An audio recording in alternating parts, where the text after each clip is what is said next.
Good morning, folks. This is Lou Weiss again, Friday, in the Connecticut Convention Center, participating at the WIM annual conference.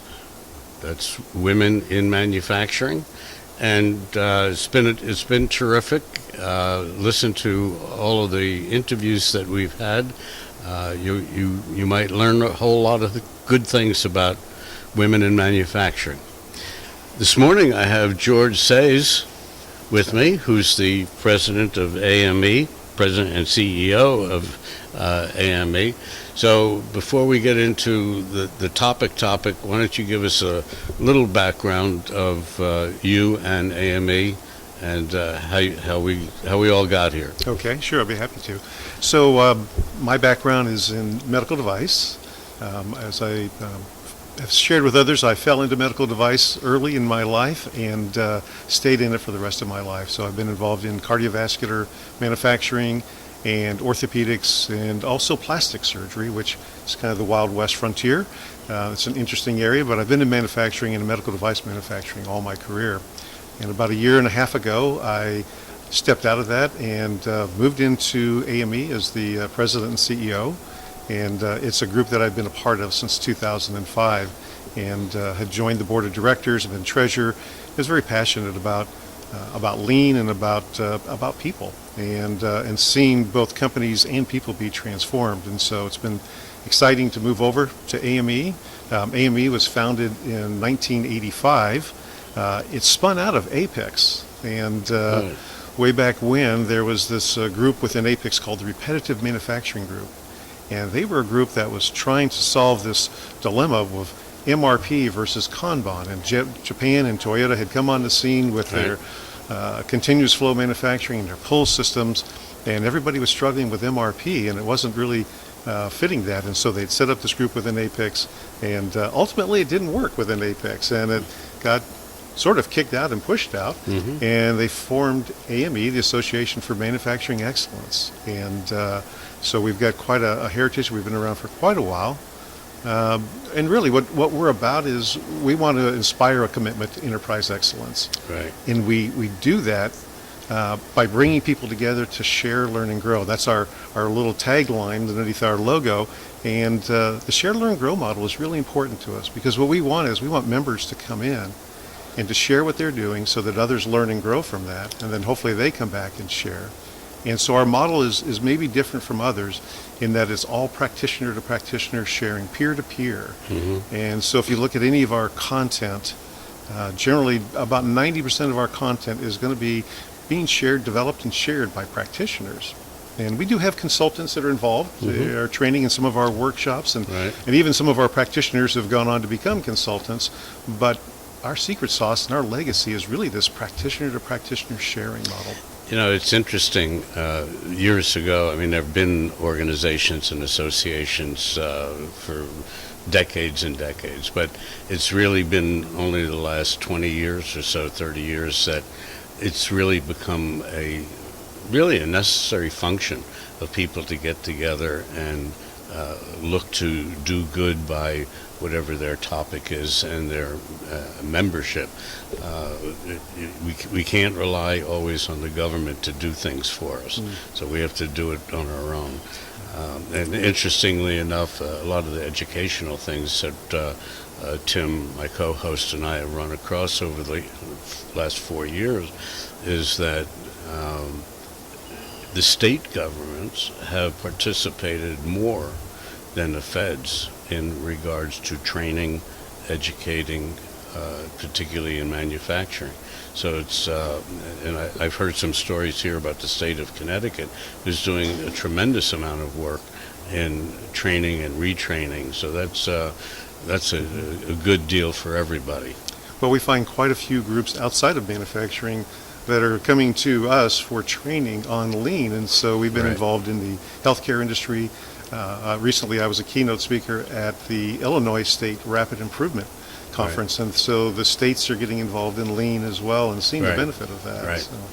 So. Talking about the feds, do you see much of that where the federal government is significantly involved in the things that we need to be doing in regards to manufacturing? Well, it seems like the changes are about, and there's certainly since whatever your political persuasion is, but since That Trump, aside. that aside, since Trump has taken over, there certainly has been a lot more buzz, a lot more discussion about manufacturing, and we see the manufacturing numbers going up on a worldwide basis, and Yeah. so there certainly has been an impact in this year, and we're seeing that within our groups as well. So you think Trump is having an effect on a worldwide basis? Well, when you keep talking about manufacturing, it can't help but penetrate. And we look Yeah. at some of the things that they're trying to do to enable us to become stronger as a manufacturing nation. And that's, that was part of our vision statement, is to help create a manufacturing renaissance. Right. Through driven by enterprise excellence coupled with people-centric leadership. That's our vision statement. So when we saw the discussions coming on the table about manufacturing, we were very, very excited as an association to see that focus. 4 years ago, when Tim and I talked about this and we started to do it, we made a commitment that we were not going to talk politics. We were going to be talking manufacturing and all the aspects of manufacturing, technology, finance, advertising, marketing, everything, but not politics. Well, in the last 7 months, you can't talk about manufacturing unless you do talk about Right, politics. right. So we try and keep it clean and not annoy anybody. But it has become a very central topic to the political environment here in the United States and elsewhere. Sure has. It Yeah. has. So you're going to be giving a keynote speech here today. So give us a little heads up on what you're going to be talking about. Well, they've asked me, I'm speaking here at the Women in Manufacturing Conference, and they've asked me to talk about the lean journey.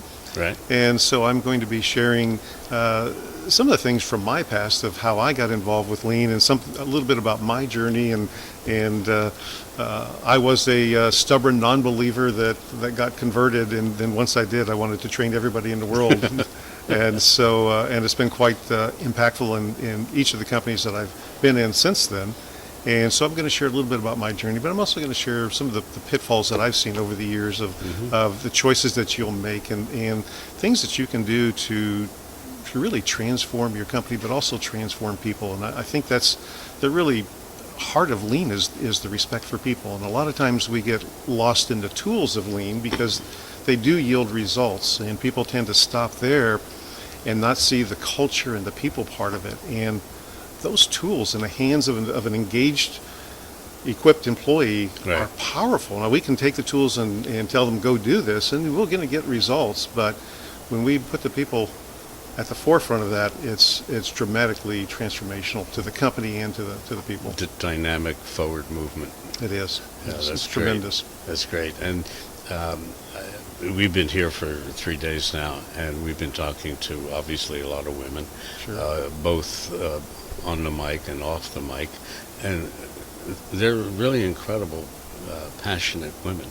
I mean, we had one yesterday that we interviewed where she brought over from overseas 7 teenagers to move in with her, for her to have these 7 teenagers help her in training American kids in high schools to look at manufacturing as a potential a career path. And it's been very successful for her. So that's being pretty passionate when It you is. start inviting people to move into your house with you. Well, it's quite a different dynamic for the future. Manufacturing that we thought of in the past Yeah. is not what the jobs are going to look like in the future. And so And present. so as we go through that transformation and that retraining, it is going to be different. But there's a lot of promise and a lot of opportunity for people to grow and excel. The jewels is in the youth. Mm-hmm.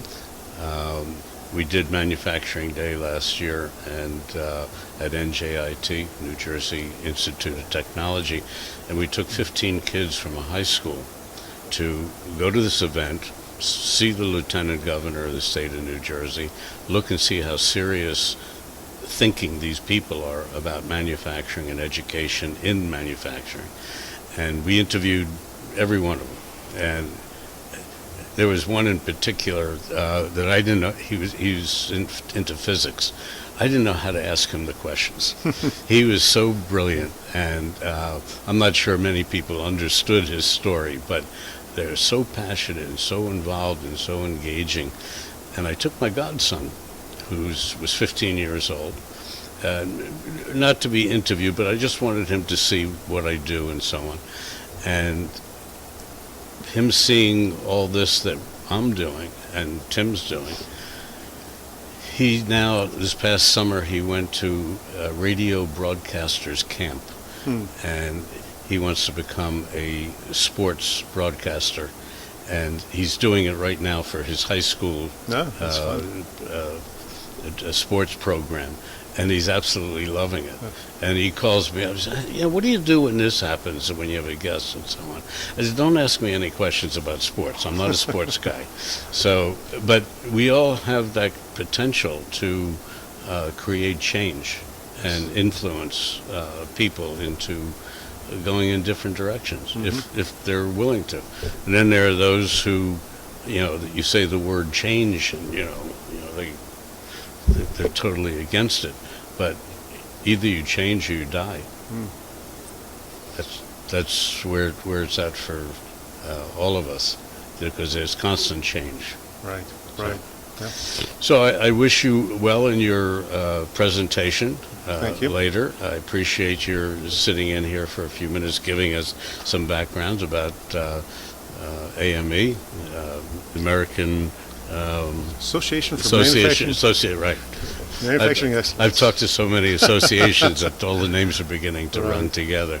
So again, George, thank you very much. My pleasure. And if people want to reach out and get to you, you want to give us an email or a website? Sure, it's gsaiz, GSAIZ at ame.org. Excellent. Pretty simple, yeah. Excellent. So you can go to ame.org too and find us. And any commission checks, just mail it to my Sure, usual absolutely. address. Yeah. Thanks a All right, lot. thanks again. Take care. Thanks for joining us on Manufacturing Talk Radio. You can hear our next broadcast each Tuesday at 1 p.m. Eastern Standard Time at mfgtalkradio.com.